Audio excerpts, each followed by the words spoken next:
Oi? No final a gente fala, tá bom? Obrigada. Eu queria... quem está visitando aqui é a primeira vez, eu não sei se já sabe do nosso livro. Nós estamos lendo esse livro Ídolos do Coração e estamos caminhando aí nos estudos sobre esses capítulos. Tem sido uma bênção, né? Paula, na semana passada, compartilhou com a gente o capítulo 1º, a introdução e o capítulo 1º. E nós seguimos aqui no capítulo 2º hoje, que é adoração não dividida. Deixa eu achar aqui meu texto. Já chego ali. Tem sido um desafio para a gente. Hoje eu até recebi uma mensagem de uma irmã, até compartilhei com o Paulo. Eu amo esses feedbacks. Ela tinha lido o capítulo, né? E falando como tinha sido desafiada, como que ela não imaginava que o coração dela tinha tantos ídolos, né? E foi essa a impressão que eu tive também. A impressão, não, a certeza, né? Que acredito que não só eu tive, como nós tivemos, né, quando a gente estudou aqui esse capítulo, né? Então, só para passar rapidinho aqui, no primeiro capítulo, eu não vou fazer resumo do primeiro capítulo, mas lembrando, né, que na quinta-feira passada nós estudamos sobre a vida de Raquel. Nós vimos sobre os ídolos de Raquel. Como o desejo de ter filhos se tornou um ídolo para Raquel. E como qualquer outro ídolo que nós erigimos em nosso coração, nós sabemos que o ídolo não pode nos satisfazer. E, dessa forma, também, o filho não pôde satisfazer Raquel. Tanto que, quando ela teve um filho, ela não agradeceu a Deus, mas ela disse, eu quero mais, que o Senhor me dê mais filhos. E, quando nós desejamos algo mais do que Deus, isso se torna um ídolo para nós. E os ídolos nunca cumprem aquilo que eles prometem. Nós pensamos que nós vamos ser satisfeitas, nós pensamos, agora sim vai dar tudo certo na minha vida. Agora sim eu vou ser feliz. Agora sim. Mas os ídolos nunca cumprem o que eles prometem. E é tão interessante que a gente viu também, na semana passada, que essa mesma mulher que falou para Jacó, dá-me filho, senão eu morrerei. Ironicamente, ela morreu tendo um filho, né? Ela morreu em trabalho de parto. Mas a idolatria não terminou ali na história de Raquel. A gente vê que a idolatria não foi um problema exclusivamente de Raquel, mas a idolatria é um problema de outros servos de Deus que viveram antes e depois de Raquel, e é um problema que persiste na igreja até os dias de hoje. O tema adoração é um dos temas mais importantes de toda a Bíblia.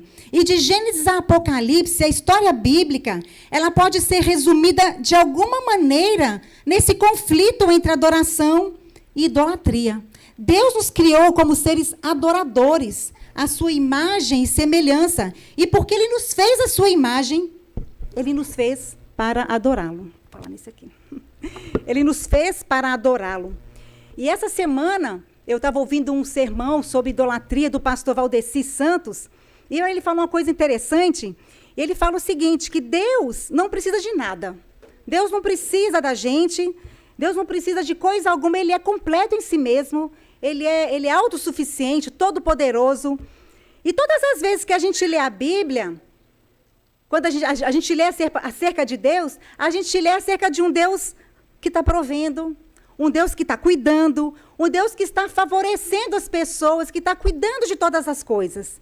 Mas lá em João 4:23, nós lemos que tem uma coisa que Deus não precisa, mas que Ele procura. Lá em João 23, nós lemos que Deus procura adoradores que o adorem em espírito e em verdade. Nosso Deus não precisa da gente, não precisa de nada, mas o nosso Pai, Ele procura adoradores. O pecado não anulou a nossa natureza adoradora. Nós somos feitas para adorar o nosso Deus. Mas como nós vimos aqui, Ele deslocou o nosso amor. Ele deslocou a nossa adoração a Deus para a criatura, como a gente viu aqui na semana passada. Então, a nossa tendência natural, por conta do pecado, é sempre dividir a adoração que pertence somente a Deus com outras coisas. Mas, irmãs, Deus requer de nós nada menos que uma adoração plena, uma adoração por inteiro, uma adoração integral, uma adoração não dividida. É interessante, quando a gente vê a história de personagens da Bíblia e a nossa própria vida também, que não fica claro para nós, nem sempre fica claro para nós quando nós damos a outrem ou a outra coisa, né, a adoração que pertence somente a Deus. Fica sempre claro para a gente? Nem sempre isso fica tão claro assim. E aí a autora traz para a gente a passagem de Lucas 10, 38 a 42, que descreve um pequeno conflito entre as irmãs Marta e Maria, sobre como elas demonstravam a sua devoção a Cristo. Nós tivemos a oportunidade de estudar sobre Marta e Maria no primeiro livro que a gente estudou, 12 Mulheres Extraordinariamente Comuns, de John MacArthur, e a gente estudou um pouco, uma tarde aqui, sobre a vida de Marta e Maria. Apesar de Marta, nós vimos aqui que apesar de Marta e Maria serem tão diferentes em tantos aspectos, elas tinham uma coisa em comum, e uma coisa em algo vital, algo central na vida delas. Marta e Maria amavam a Cristo. Isso não tem dúvida, elas amavam o Senhor. E o texto diz, esse texto de Lucas 10, 38 a 42, que Marta recebeu Jesus em sua casa. E nós vemos pelo relato do texto que Marta era uma serva dedicada e ela se esmerava em sua hospitalidade. Imagina ela receber Jesus na sua casa. E Jesus não andava sozinho. Jesus andava sempre muito acompanhado de muitos discípulos, né? E Marta recebeu Jesus na sua casa e ela exercia com zelo os deveres de anfitriã. E ela queria que tudo desse muito certo. Ela queria que tudo fosse perfeito. E ela recebia os seus convidados de uma forma admirável. Ela era hospitaleira, ela tinha um coração hospitaleiro. Eu também gosto de hospedar. Mas imagine se fosse Jesus na nossa casa. Imagina hospedar Jesus. Eu acho que a gente ia querer tudo impecável, não é? Eu fico entendendo Marta. Acho que a gente ia querer tudo perfeito. E Marta, acho que ficou pensando assim, é o mestre que está aqui, não pode dar nada errado. Maria, entretanto, a irmã de Marta, ela ficou sentada aos pés de Jesus, ouvindo-lhe a palavra. E Marta, muito ocupada com muitas coisas, saiu para o serviço. Imagine a cena, né? Jesus lá, conversando com seus discípulos. Imagina as conversas que estavam ali, naquele círculo ali, de Jesus, o mestre, o Salvador. Estava ali, imagina como é que era aquele ambiente ali de conversas, né? E falando das coisas de maneira tão profunda, de forma tão edificante, com aquela doçura que lhe é peculiar, com aquela autoridade terna que Jesus tinha.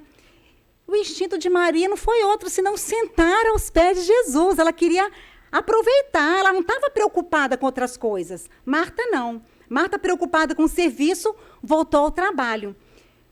E ficou muito incomodada quando ela foi cuidar de todas as coisas, de ter ido trabalhar sozinha, e viu que Maria ficou lá sentada aos pés de Jesus. E Marta ficou incomodada com aquilo. E a gente conhece o texto, e Marta fala com Jesus: Senhor, não te importas que a minha irmã tenha me deixado sozinha com o serviço?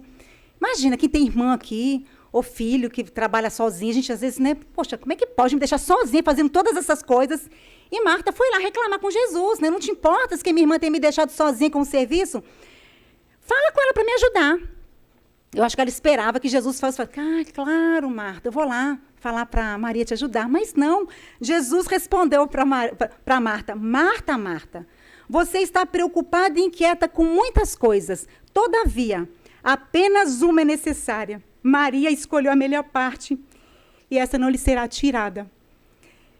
Maria estava tão envolvida com os ensinamentos de Cristo, estava ali sentada aos pés de Cristo, tão maravilhada com os ensinamentos do Mestre, que ela estava completamente alheia para tudo que estava acontecendo ali. Ela não estava nem um pouco preocupada com o serviço, porque ela estava aos pés do Mestre, do Senhor dos Senhores, do Jesus de Nazaré, do Jesus Todo-Poderoso.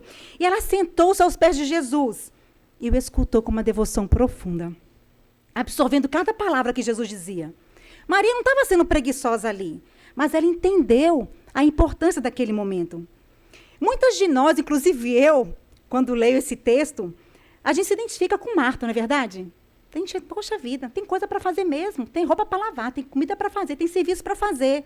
E é razoável, e era bom o que Marta estava pedindo a Maria. Marta não estava pedindo nada extraordinário, nada assim, absurdo ou errado para Maria. Maria, entretanto, ela estava fazendo o que era melhor. Maria tinha escolhido a boa parte. Maria tinha descoberto algo que era realmente necessário, como Jesus disse para Marta: a adoração e a devoção verdadeira de todo o coração, a atenção total a Cristo. E quando eu li essa passagem, eu fiquei pensando na minha própria vida, né? Falei, como é difícil me assentar aos pés do Mestre. Como é difícil a gente parar tudo que está fazendo Né? Muitas vezes a gente acorda e fala assim, eu vou parar tudo que está fazendo e vou adorar o Senhor. Mas aí o tempo vai passando e você é absorvida com tantas coisas.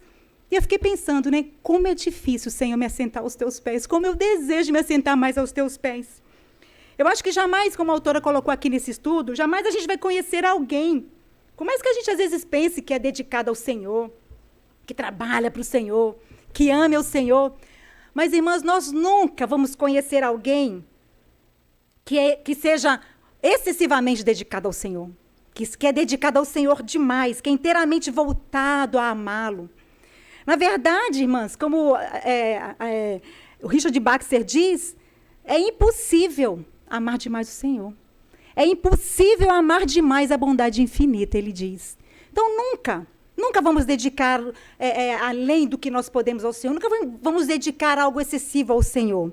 E quando a autora coloca isso aqui, não se trata de uma devoção que impede alguém de honrar os seus compromissos. Ela não está falando de alguém que vive exclusivamente ali no monastério, os eremitas, né, que se afastavam de tudo, se afastavam do mundo e viviam só para adorar o Senhor. Ela não está falando disso. Mas ela está falando sobre honrar o Senhor durante a vida diária. No nosso cotidiano, em todos os aspectos da nossa vida comum, no nosso dia a dia, dedicarmos a amar, a adorar e a servir ao Senhor com a nossa vida comum, no nosso dia a dia. Não num momento extraordinário para isso, mas na nossa vida rotineira, a sentar aos pés do Senhor. Eu não sei se é assim como vocês. Eu não sei se é com vocês como é comigo, como eu disse, né, há pouco tempo atrás. Eu tenho muita dificuldade de me sentar aos pés do Senhor. E quando eu estava estudando esse texto aqui, eu fiquei pensando como nós temos que lutar contra a nossa natureza para nos assentarmos aos pés do Senhor. E como a autora coloca aqui, eu não estou falando em relação a estudar um livro, a ler um comentário. Eu amo ler livros, eu amo ler comentários. Não se trata de ir pesquisar um assunto com profundidade, tirar alguma dúvida teológica, ou de estudar para preparar uma palestra, como eu estou fazendo aqui agora. A gente leva algumas horinhas de estudo, mas não se trata disso. Se trata de simplesmente sentar aos pés do Senhor e contemplá-lo, e conhecê-lo, e ouvi-lo, e nos relacionarmos com Ele, nos assentar aos seus pés. Martin Lloyd Jones diz, e é uma coisa que é interessante, que às vezes a gente lê tanto sobre o Senhor, a gente lê tantos livros bons sobre Deus, sobre o Senhor, sobre teologia, mas nós não conhecemos de nos relacionar com Ele. Nós não o ouvimos, nós não nos relacionamos com Ele. Não passamos tempo com Ele, ouvindo, adorando. Assim como Marta, nós temos outras fontes de amor também. Nós temos outros amores que concorrem em nosso coração. Talvez amor próprio, talvez a aprovação de outras pessoas, talvez o nosso lazer. Nós amamos muito o Senhor, muito. Nós amamos muito o Senhor. Mas muitas vezes, irmãs, nós estamos muito preocupadas, muito ocupadas trabalhando para Ele. Marta amava muito o Senhor, mas ela estava muito ocupada trabalhando para o Senhor. E como isso é perigoso, quando a gente confunde essas coisas, quando a gente está tão ocupada em trabalhar para o Senhor, fazer o serviço do Senhor, e não adorá-lo, e não assentar aos pés dele. Então, muitas vezes, esse amor ao serviço do Senhor concorre com o nosso amor ao Senhor. Muitas vezes nós amamos mais o serviço ao Senhor, nós fazemos mais para o serviço do Senhor do que para o próprio Cristo. Nós amamos mais o serviço do Senhor do que Ele mesmo. E quando a gente vai entrar aqui no primeiro mandamento, é interessante a gente se lembrar que Deus nos criou para amá-lo, né? Deus nos criou como seres adoradores e nos criou para amá-lo. Mas Deus nos ensinou como nós devemos amá-lo. Deus não nos deixou à deriva. Vocês me amem do jeito que vocês quiserem. Nós somos criadas para amá-lo. Mas o pecado, ele, assim como deslocou, né, a nossa capacidade de adorar o Senhor, o pecado também ele maculou a nossa capacidade natural de amar o Senhor. Então, a gente naturalmente vai amar outras coisas. E nos 10 mandamentos, nas suas 10 palavras, que é o que o texto, os 10 mandamentos significam, Deus nos ensina como Ele quer ser amado. Eu sou casada, acho que há 24 anos com Aristeu. Imagina se eu fosse casado com ele, se eu não o amasse da forma que ele entendesse que eu estava amando. Não adiantar de nada. Então, Deus nos ensina como Ele quer que nós o amemos. E o primeiro mandamento que a gente vai ver aqui nesse capítulo hoje é Êxodo 23. Não terás outros deuses diante de mim. E a autora coloca aqui nesse capítulo que a nossa atitude em relação a esse primeiro mandamento, a forma como nós entendemos esse primeiro mandamento, influencia todas as áreas da nossa vida. Talvez a gente já tenha lido esse mandamento e acha, não tem problema nenhum com isso, né? Eu não amo outros deuses, eu só amo a Cristo. Então, às vezes você passa por uma leitura superficial desse mandamento e fala, eu estou jóia nesse mandamento aqui. Mas o catecismo maior, ele nos ajuda a entender essa devoção plena que o Senhor requer de nós nesse primeiro mandamento. Ele nos ajuda a entender o que é exigido de nós nesse primeiro mandamento. O texto é um pouco grande, ela colocou aqui no livro, eu vou repetir, porque vale a pena a gente se lembrar. O que é exigido de nós nesse primeiro mandamento, que significa, não terás outros deuses diante de mim. Quais são os deveres exigidos nesse primeiro mandamento? Olha, irmãos, o que é exigido de nós nesse primeiro mandamento. Os deveres exigidos no primeiro mandamento são conhecer e reconhecer Deus como o único Deus verdadeiro e nosso Deus, adorá-lo e glorificá-lo como tal. Pensar nele e meditar nele, lembrarmos dele, tê-lo em mais alta consideração, honrá-lo, escolhê-lo, amá-lo, desejá-lo, temê-lo, crer nele, ter zelo por ele, invocá-lo, dando-lhe louvor e gratidão, prestando-lhe toda a obediência e toda a submissão do nosso ser, ter cuidado para agradá-lo em tudo, em todos os aspectos da nossa vida. E termos tristeza também, quando ele é ofendido em qualquer coisa, e andar humildemente com ele. É o que Paula falou aqui na semana passada, que a chave disso é todo e toda, né? Todo o coração, todo o entendimento, todas as áreas da nossa vida, tudo, tudo. Uma devoção total, uma devoção plena ao nosso Deus. E aí, a gente pede, a autora coloca aqui alguns verbos, né, para a gente pensar, só por alto, sobre o que esse mandamento nos requer, para a gente ver que a gente não chega nem na superfície disso. Pensar em Deus. Será que eu penso Deus o tempo todo? Pensar em Deus. Será que nós pensamos em Deus o tempo todo ou só às vezes? Será que é só quando eu acordo, faço a minha devocional, e aí na hora que eu vou dormir também, Senhor, obrigado por esse dia, foi maravilhoso, e penso nele ali também? Mas o que ele requer de nós é pensar em Deus o tempo todo. Meditar em Deus. Será que nós meditamos nos atributos do Senhor? Quando a angústia chega no nosso coração, a tristeza, a dificuldade, será que nós meditamos na bondade, na benignidade do Senhor, no amor, na longanimidade, na sua santidade, na sua soberania? Será que nós meditamos nos atributos do Senhor? Lembrar-se dele. Lembro de Deus o tempo todo, como eu falei aqui, assim como eu penso em Deus. Confiar em Deus. Confio de fato no Senhor. Será que, irmãs, eu estava, quando eu escrevendo isso aqui, eu fiquei pensando na minha própria vida, né? Será que eu confio de fato no Senhor? Ou eu confio em outras coisas para me trazer aquilo que eu quero? Talvez no meu trabalho, na minha graduação, nos meus estudos, ou no meu casamento, ou no meu dinheiro. Será que eu confio em Deus mesmo?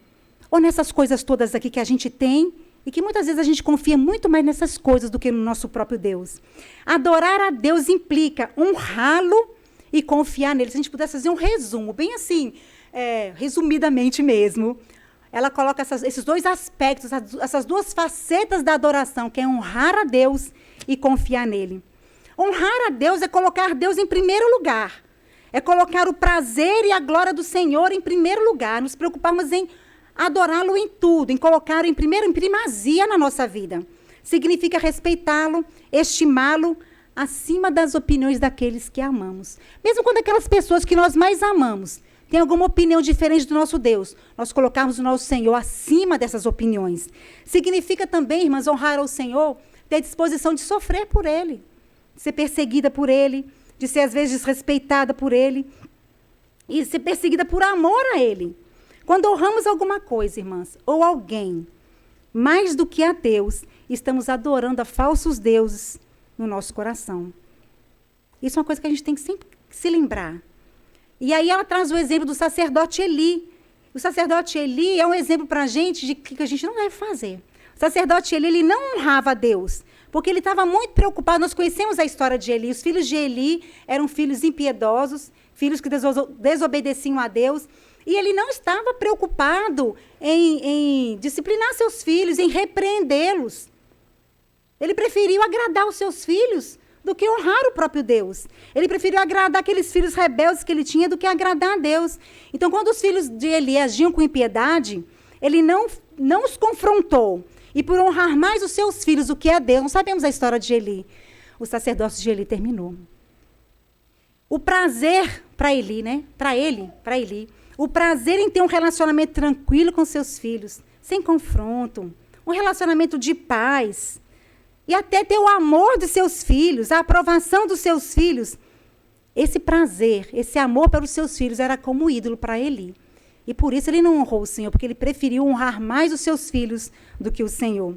A Elise Fitzpatrick cita aqui no nosso livro que, como adoradores de Deus, a nossa preocupação com sua honra deve ser tão grande. Olha que interessante essa frase que ela elabora, né? A nossa preocupação com a honra do nosso Deus deve ser tão grande que, em comparação, o amor natural pelos outros deve parecer ódio.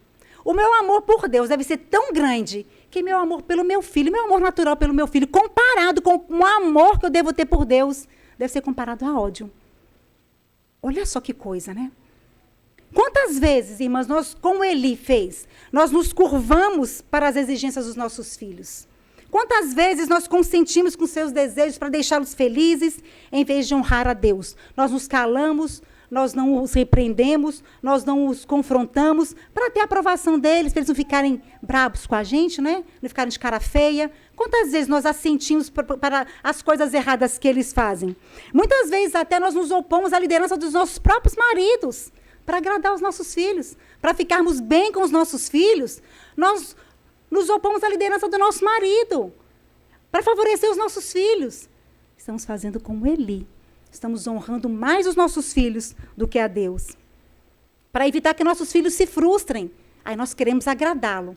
E vamos de encontro com a liderança do nosso esposo.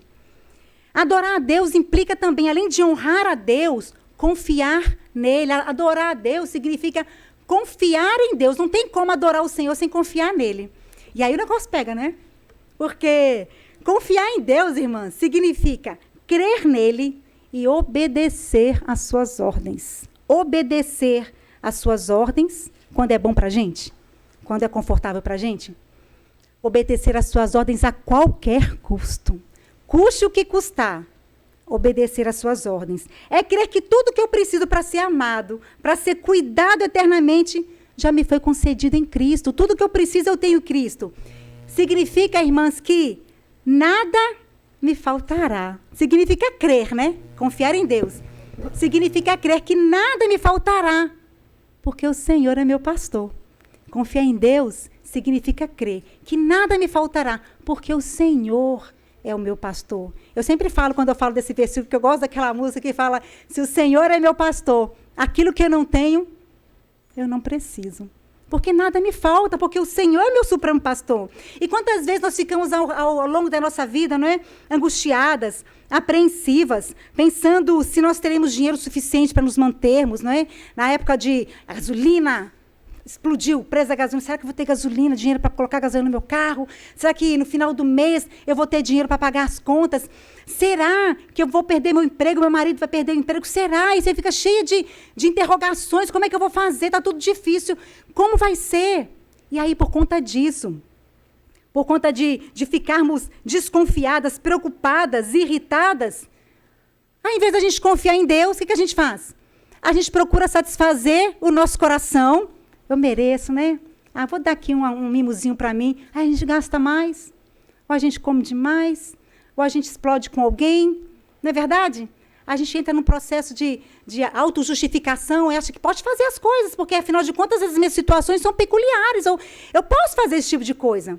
Mas confiar em Deus significa confiar nele em todo o tempo. E quando eu ajo dessa forma, revela uma falta de confiança no Deus provedor. Jeová Jiré. Como é lindo, o Senhor se revela na palavra dele usando nomes, né? E eu penso que se a gente for perguntar aqui para muitas de nós aqui, cada uma vai ter uma situação específica na vida que o Senhor se revelou de uma forma, como Jeová Jireh, aquele Deus que proveu, o Consolador, o maravilhoso Conselheiro. Ele se apresenta assim em nós e está sempre presente em todos os momentos que nós precisamos. Então, quando nós agimos dessa forma, com angústia, com preocupação com o dia da manhã, nós estamos revelando um coração idólatra. Nós estamos revelando pensamentos e agindo, revelando ações que fluem de um coração idólatra. Porque não confia no Senhor. Confia em todas as outras coisas, mas não confia no Senhor que dá todas as coisas. No Senhor que é a fonte de todas as coisas. Aí eu queria só abrir um parênteses quando a gente chega aqui nessa parte financeira, que eu não estou querendo dizer com isso, irmãs, que a gente pode sair gastando de maneira irresponsável, não é? Comprar tudo que a gente quer e esperar que Deus intervenha fazendo milagres, né? Não se trata disso. A gente estudou, a gente viu lá no capítulo de contentamento, na época do contentamento, dos estudos de contentamento, que nós devemos alinhar os nossos desejos às nossas realidades. E se eu ajo dessa forma, eu estou tentando Deus. Eu não estou confiando em Deus. Não estou querendo fazer, não posso comprar tudo. Tem gente que pensa assim, às vezes, né? Ah, vamos comprar, passa o cartão, Deus proverá. Às vezes você não está nem precisando do negócio, né? A comprar prazo, divide. Eu não estou falando disso. Eu estou falando da provisão do nosso Senhor, daquilo que nós precisamos, que o Senhor não vai nos deixar faltar. E quando nós falamos de confiança, quando nós falamos de fé, a primeira pessoa que vem à minha mente, não sei se na mente de vocês vem também, e a autora traz aqui no livro, é Abraão, né? Abraão é conhecido como pai da fé. Desde que o Senhor escolheu Abraão e o mandou ir para uma terra que nem ele sabia onde era, ele mostrou que confiava em Deus. Ele saiu e foi para aquele lugar que o Senhor mandou. Mas talvez o ápice, não sei se eu posso chamar de ápice, mas assim, a gente pode dizer assim, mas o teste máximo da fé de Abraão foi quando Deus pediu que Abraão sacrificasse Isaque, seu único filho, mostrando nesse exemplo de Abraão e Isaque como o Senhor nos capacita por sua graça para obedecê-lo.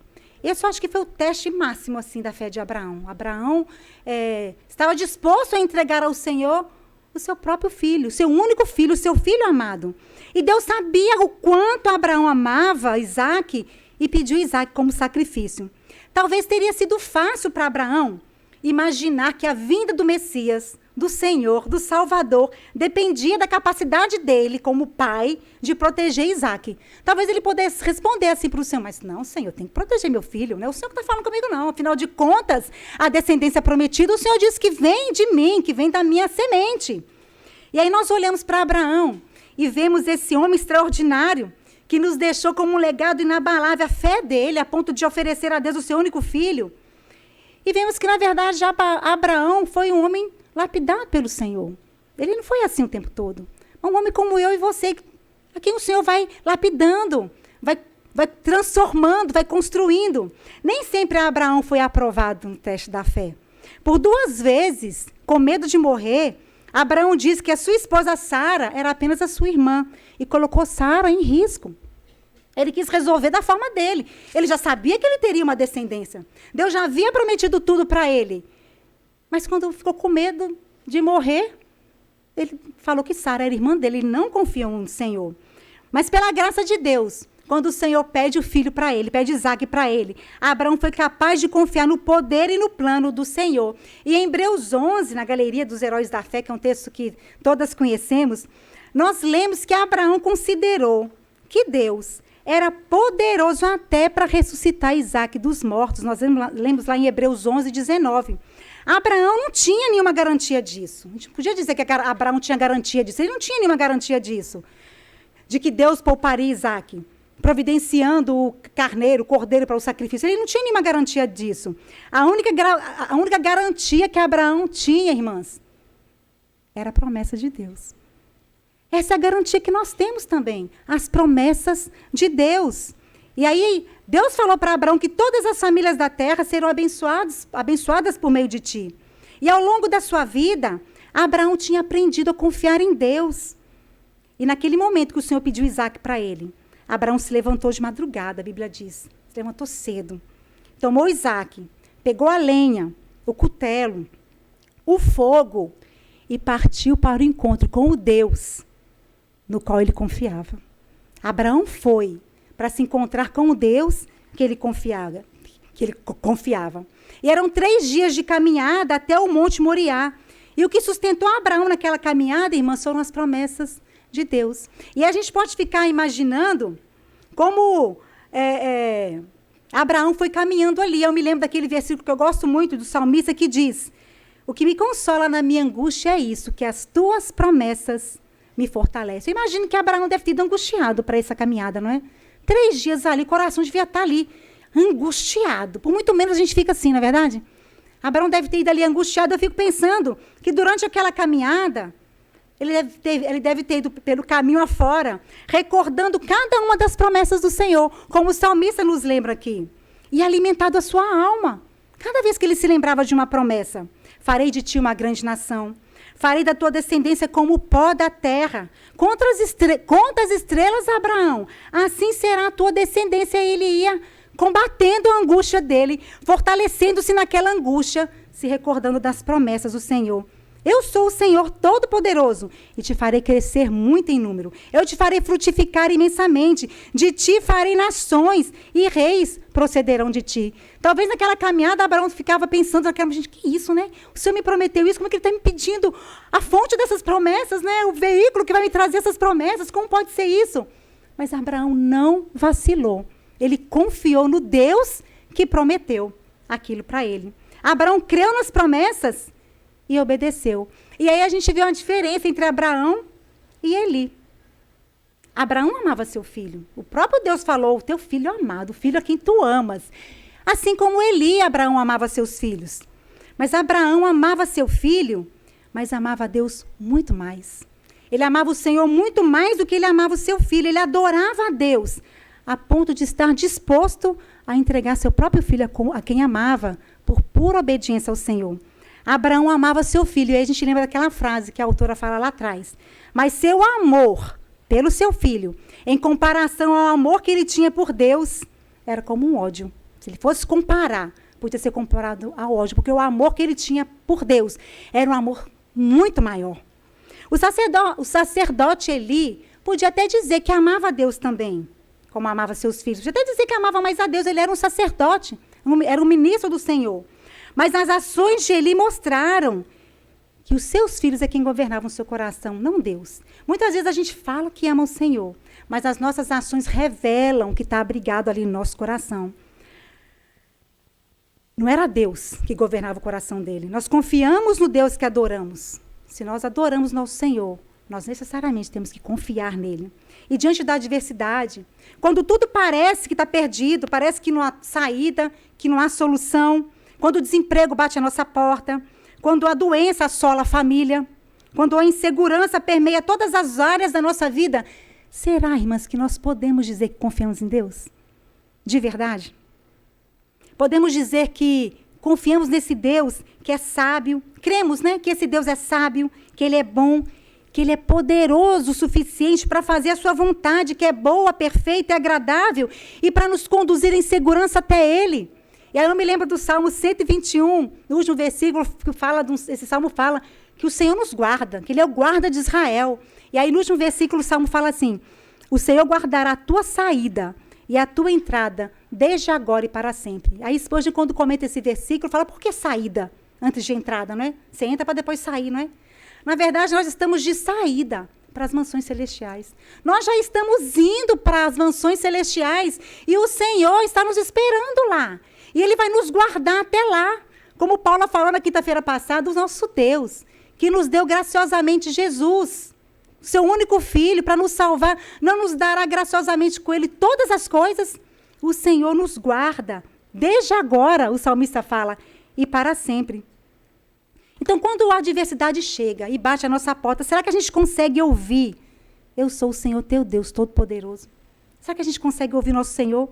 Assim como a autora do livro fala, eu também não consigo confiar dessa forma, irmãs. Eu também não sou capaz de confiar em Deus dessa forma. Eu vacilo. Eu gostaria de dizer que confio, Senhor. Eu confio. Mas eu vacilo, irmãs. Dia após dia eu vacilo. E muitas vezes eu questiono a bondade do Senhor. Eu reluto em confiar na soberania dele. eu creio que Deus é bom e que posso confiar na sua palavra, mas essa convicção sempre compete com os medos que eu tenho no meu coração. Sempre compete com as minhas inquietudes, com as minhas angústias. E eu me lembro, quando eu estava fazendo esse texto aqui, que um belo dia a gente descobriu que Carol tinha uma pinta. E aí a gente foi levar a Carol na dermatologista, e a dermatologista disse, 90% dessa pinta ser um câncer, perigosíssimo. Há quanto tempo ela tem essa pinta? E aí a gente passava horas pegando as fotos antigas, para saber se ela tinha pinta. Aí a gente, ela já tinha essa pinta nessa época. E aí a pinta cresce com rapidez. E aí ela falou que a Carol tinha que tirar a pinta. O dia que a Carol ia tirar a pinta, a doutora machucou o pé, não pôde fazer a cirurgia. E era amiga de um colega meu, de trabalho, e falava assim, eu tenho quase certeza que é um câncer. Tenho quase certeza. E daqueles agressivos ainda, tenho quase certeza. Gente, eu chorava.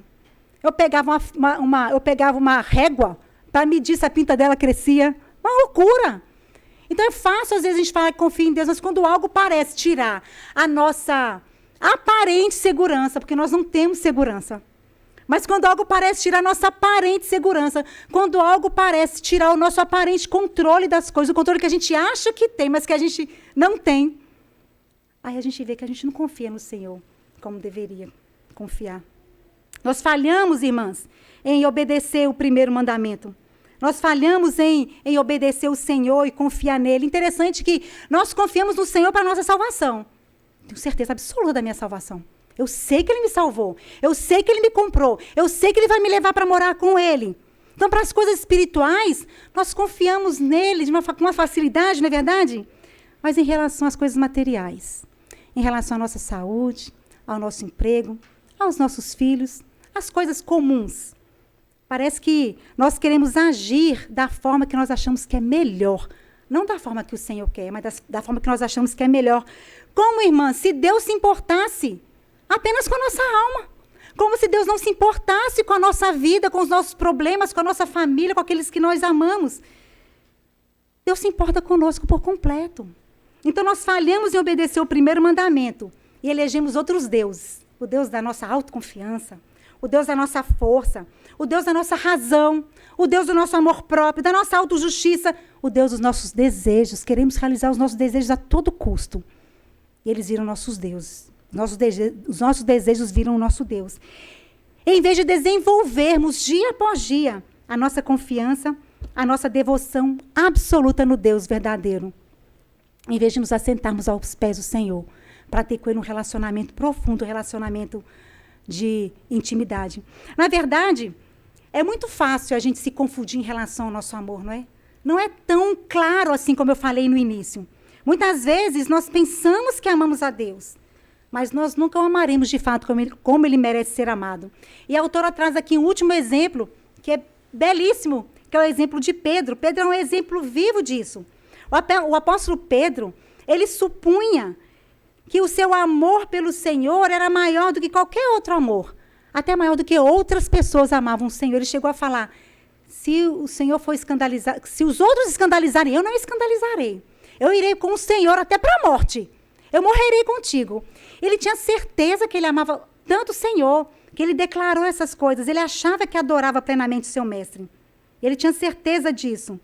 Mas naquela mesma noite que Pedro falou aquilo com o Senhor, Pedro negou Jesus 3 vezes. E quando o galo cantou, e Jesus olhou Pedro nos olhos, Pedro entendeu que o amor dele por Cristo era tão vulnerável, que o amor dele por Cristo não valia nada. Pedro tinha outros deuses, assim como nós temos também. Ele era orgulhoso. Ele julgava que muitos poderiam cair, tropeçar, mas que ele não cairia.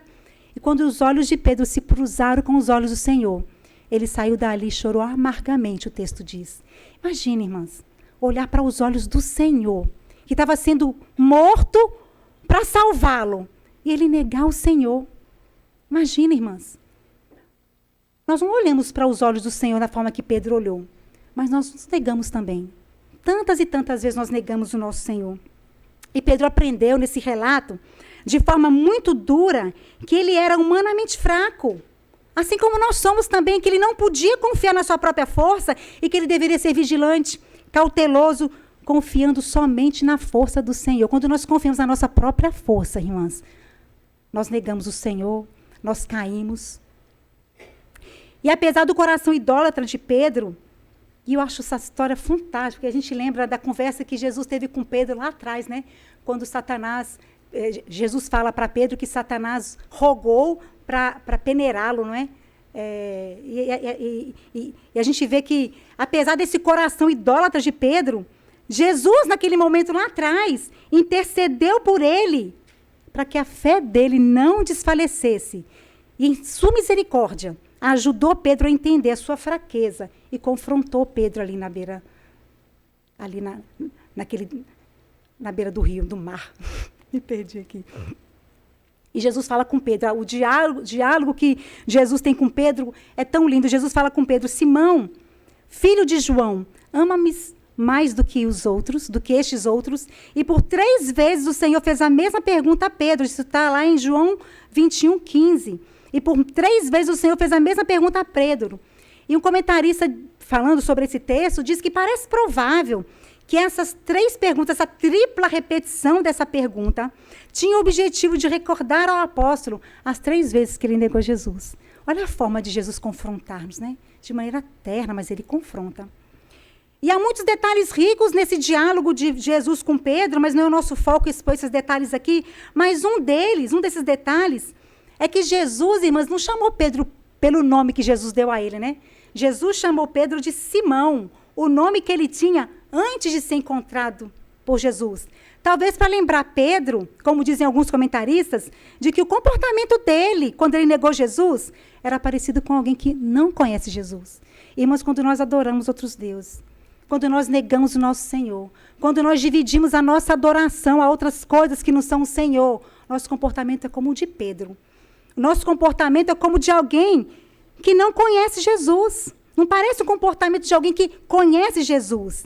E Jesus fala com Pedro: Simão, filho de João, amas-me mais do que estes outros? E aí João, quando ele comenta esse texto, ele diz que no grego, e a autora fala também nesse capítulo, que no grego o sentido dessa pergunta era: você me ama com uma devoção ardente que exclui todos os outros amores? Pedro, você me ama mais do que todas as outras coisas? Você me ama com uma devoção plena? Você me ama e me adora plenamente? Você me ama mais do que estes outros?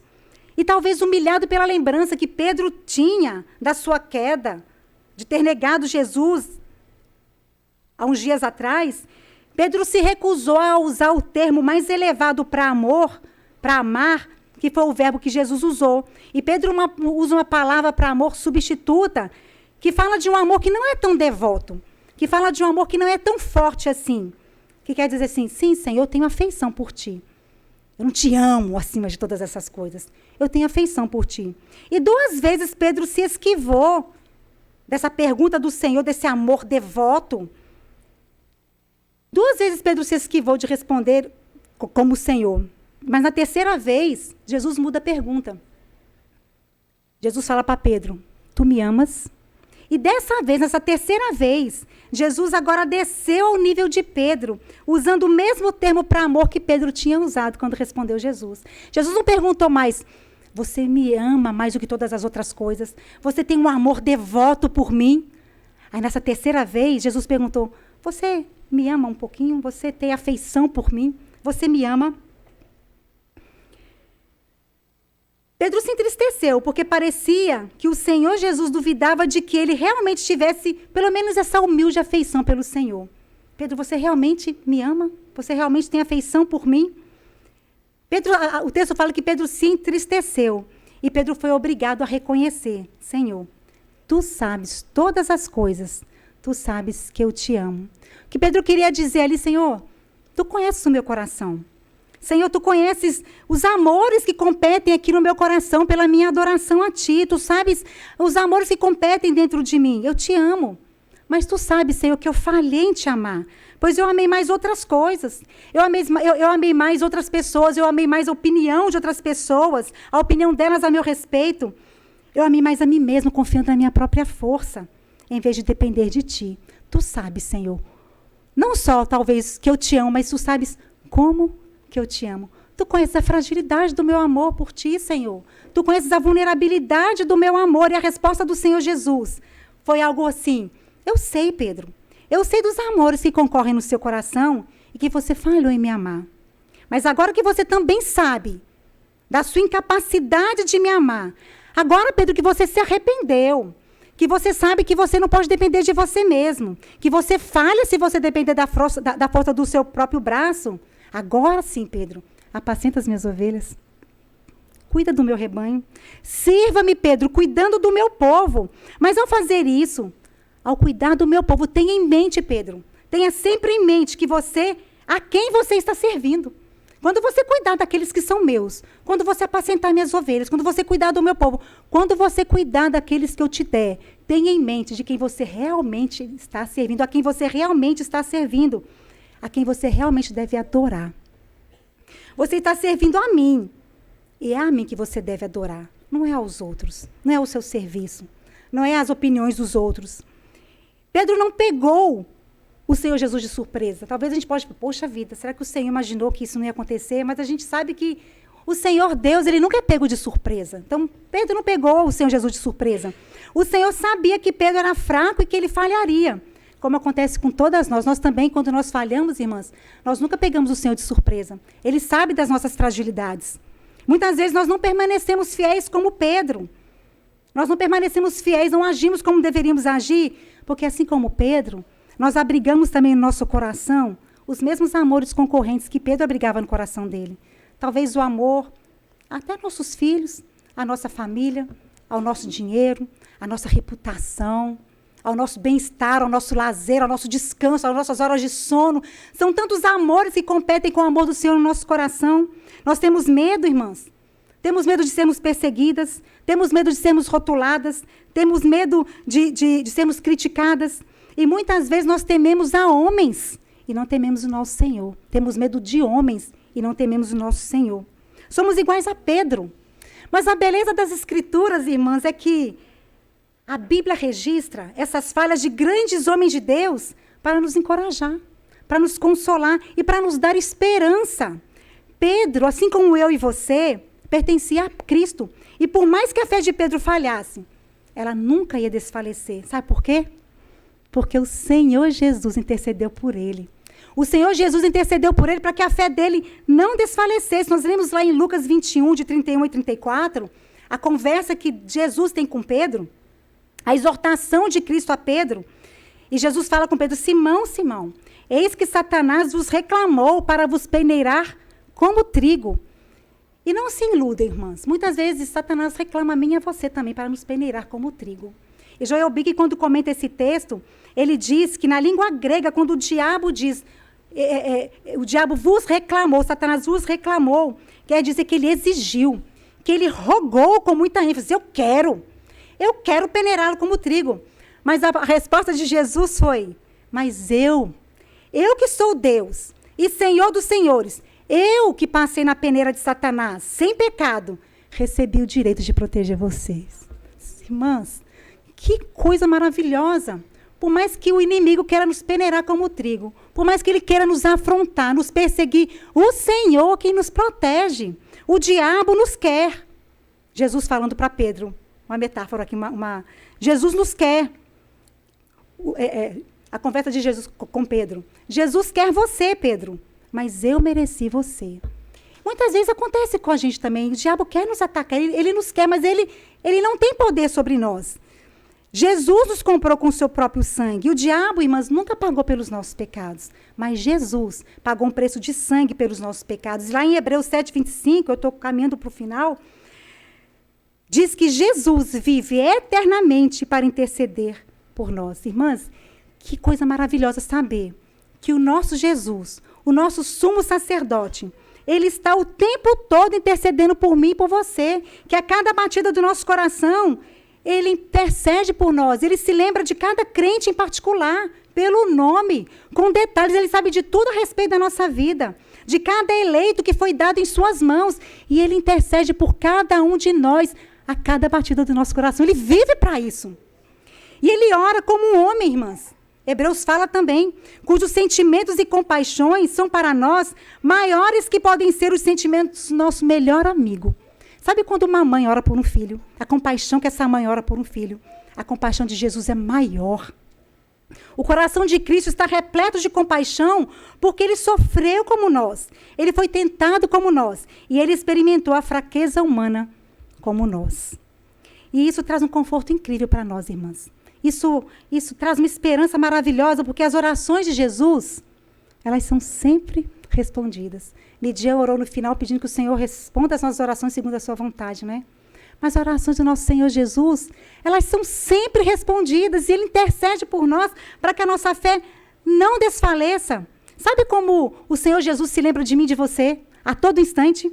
Como Ele falou para Pedro, intercedendo por você, para que a sua fé não desfaleça. Então, a vitória de Pedro não foi resultado da própria força dele. A fé de Pedro sobreviveu e se desenvolveu por meio do seu fracasso, porque o Senhor havia intercedido por ele. Isso nos serve de consolo, porque o Senhor intercede também por mim e para você. E por você. Eu não sei quais são os amores que concorrem no seu coração. Eu consegui ver alguns que concorrem aqui no meu. E eu tenho que continuar perscrutando o meu coração e analisando o meu coração. Talvez você tenha percebido alguns amores também durante esse estudo aqui nessa tarde. Observando a vida de Marta, de Eli, de Abraão e de Pedro. E eu percebi, observando a vida desses servos do Senhor, que existem tantas áreas na minha própria vida que são governadas por outros deuses. E muitas delas eu não me dou conta, ou não me dava conta. O que tem governado seu coração? É tempo da gente olhar para o nosso coração e pensar o que tem governado o nosso coração.